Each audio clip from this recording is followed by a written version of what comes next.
Oke cuy, terima kasih buat kalian sudah mengklik video ini.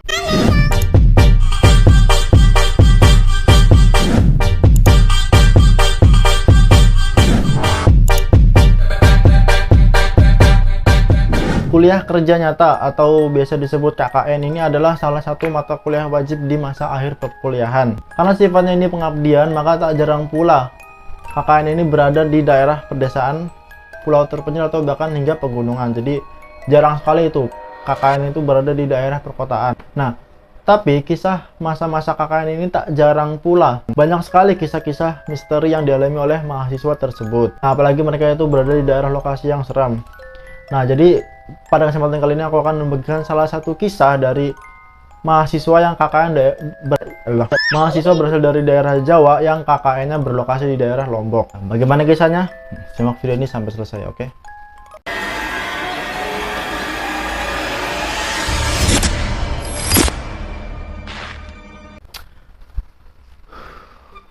Oke, sebelum masuk ke videonya, jangan lupa juga untuk follow Instagram aku di @kalkolanya2o3. Kalian juga bisa request melalui DM Instagram aku tersebut.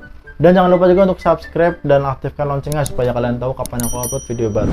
Nah, pada awalnya mahasiswa ini tuh memilih lokasinya tuh di pinggir pantai daerah Lombok, di mana mereka beranggapan bahwa lokasinya itu terbilang sangat indah. Ya, hitung-hitung mereka KKN sekaligus berwisata lah gitu. Namun mereka tidak tahu bahwa ternyata tempat tersebut itu terkenal angkernya. Tempatnya ini tidak diketahui nama tempatnya, yang jelas ini berada di daerah Lombok ya. Nah, daerahnya itu masih terbilang cukup terpencil, di mana masih banyaknya hutan-hutan yang berada di sana dan sedikitnya lampu penerangan. Hanya ada lampu-lampu yang berada di rumah masing-masing. Jadi di jalan-jalan itu masih jarang gitu lampu-lampu, cuman ada di depan rumah. Jadi kalau kalian lewat jalan, misalnya lewat jalan sawah gitulah, itu udah nggak ada itu. Kayak lampu ini loh, rumah itu kan ada jarak, masih berjarak gitulah. Jadi kan otomatis masih jarang-jarang lah rumah di sana gitu. Nah, pada saat hari pertama mereka sampai di lokasi tersebut, mereka disambut hangat oleh warga-warga di sana, dan kemudian tidak lupa juga mereka langsung dijelaskan bagaimana kondisi di desa tersebut. Di mana desa tersebut tuh terkenal banyak mistisnya. Salah satu warga tuh bercerita bahwa dulu itu ada siluman buaya putih di sungai tersebut. Jadi di sini tuh sekaligus ada sungai juga yang mengalir di dekat desanya. Ya, kebetulan sungai tersebut tuh mengalir di dekat pondoknya nanti si mahasiswa ini untuk ya tinggal selama 2 bulan itulah. Dan salah satu warga juga menjelaskan bahwa di daerah tersebut itu terkenal sebagai tempat jin untuk buang anak. Nah, akhirnya mereka mendapatkan salah satu rumah yang bersedia untuk ditempati selama 2 bulan mereka KKN. Nah, di mana rumah tersebut ini di depannya itu terdapat berunggak atau semacam gazebo lah ya, buat duduk-duduk gitu, buat nongkrong. Nah, di tempat gazebo tersebut itu ada penghuninya. Nah, singkat cerita, pada suatu hari ini salah satu temannya ini sedang menjemur pakaian, nah itulah ya, kayak seperti biasanya itulah jemur pakaian biasa. Nah, namun dia berjemur tuh di sela-sela di apa ya, kayak tempat pinggirannya berunggak itulah. Nah, itu di jarengnya. Nah, setelah di jarengnya kemudian tuan rumah keluar, langsung dimarahin, dia langsung diterakin. Hei, jangan jemur di situ, itu penghuninya marah. Nah, kaget kan, penghuni siapa gitu. Nah, tapi mau gak mau ya kita harus menuruti apa yang ada di desa tersebut lah ya, kan kita sebagai tamu gitu. Nah, kemudian teman tersebut itu langsung memindahkan jemurannya, tapi belum tahu nih alasan jelasnya. Nah, kemudian selang beberapa hari, nah temennya ini ada yang berfoto-foto gitu, selfie di gazebo tersebut. Nah, saat selfie tiba-tiba di fotonya itu ada salah satu penampakan ya, sekelebat bayangan hitam di belakang orang tersebut. Nah, sontak langsung dihapus gitu fotonya. Nah, ini sayang sekali nih, kenapa dihapus fotonya gitu, kan jadi kepo. Langsung dihapus, dan dari situlah mereka percaya bahwa di tempat tersebut itu emang ada penghuninya. Nah, kemudian teror ini tuh masih berlanjut. Nah, jadi salah satu rekan mahasiswa ini itu ada yang bernama, ya sebut saja si Mawar lah ya, kan karena ini perempuan itu Mawar. Jadi Mawar ini tuh terkenal sekali sering kerasukan. Nah, suatu malam saat mereka sedang berkumpul guna membahas bagaimana program-program KKN di desa tersebut. Tiba-tiba si Mawar ini itu langsung tertunduk dan terdiam. Tak semua yang berada di sana itu langsung kaget dan merasa takut. Kemudian perlahan-lahan si Mawar ini langsung mendongakkan kepalanya dan dia langsung tersenyum dan mengerang. Suaranya itu seperti harimau. Kejadian tersebut itu membuat seluruh rekan-rekannya itu menjadi ketakutan dan rekan-rekan yang perempuannya tuh menjadi nangis. Nama juga cewek. Nah, kemudian langsung nih rekan-rekan yang lainnya tuh yang kuat-kuat itu langsung memegangi si Mawar ini agar Mawar ini tidak ngamuk.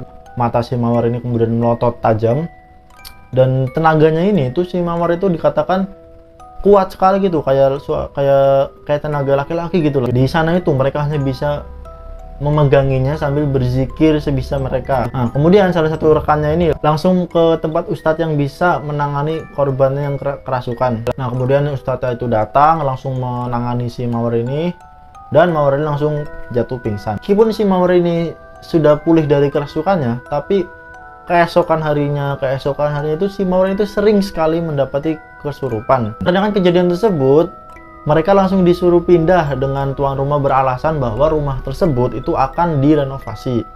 Nah, sebuah alasan yang terbilang cukup aneh karena sampai mereka pulang pun rumah tersebut itu tidak direnovasi sama sekali. Nah, asumsi mereka ini, sang penghuni rumah yang sebelumnya itu marah kepada mereka dikarenakan setiap malamnya itu mereka sering mengaji, ya, sering sholat. Nah, jadi penghuninya tuh marah gitu. Dan si tuan rumahnya ini mungkin gitu mending menghormati penghuninya daripada menghormati si mahasiswa tersebut. Jadi langsung disuruh pindah aja gitu. Juga suatu kejadian di mana salah satu temannya ini itu sering sekali dimimpikan oleh seorang wanita. Nah, katanya itu wanita itu cantik sekali. Setelah ditelusuri bahwa di bawah kamarnya yang ia tempati itu ada sebuah makam dari seorang gadis. Nah, mungkin si penunggu dari gazebo tersebut. Nggak sampai situ aja, ada juga temannya yang sedang bermain di pantai. Jadi ini kan tempatnya kan dekat dengan pantai gitu. Nah, salah satu temannya ini tuh bermain gitu di pantai, liburan. Salah satu temannya itu bermain di pantai. Kemudian saat menjelang sore itu ia lupa jalan pulang. Nah, kemudian ia bertemu dengan seorang anak-anak yang sedang bermain juga di sana dan ia sempat meminta foto bareng gitu. Betapa kagetnya bahwa saat dicek fotonya itu ternyata ia selfie dengan seekor kambing. Kemudian ia langsung menghapus fotonya dan langsung ingat jalan pulang, langsung pulang ke tempatnya. Setelah itu tidak ada lagi kejadian-kejadian janggalnya. Kemudian KKN selesai, mereka langsung pulang ke Jawa. Nah, sampainya di Jawa itu ternyata si Mawar ini tuh masih sering sekali kesurupan.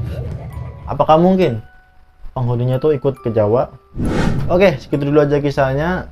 Bener atau enggaknya kisah ini itu nggak usah lah dianggap penting. Yang jelas sebagai penambahan koleksi cerita seram kalian aja, oke? Percaya atau tidak percaya itu hak kalian. Serah kalian mau percaya atau tidak sama cerita ini.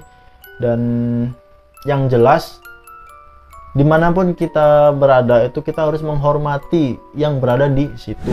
Dan jangan lupa juga untuk follow Instagram aku di @kalkolanya2o-3. Dan jangan lupa juga untuk subscribe channel ini dan aktifkan loncengnya supaya kalian tahu kapan aku upload video baru. Oke, thanks for watching dan sampai jumpa lagi di video selanjutnya.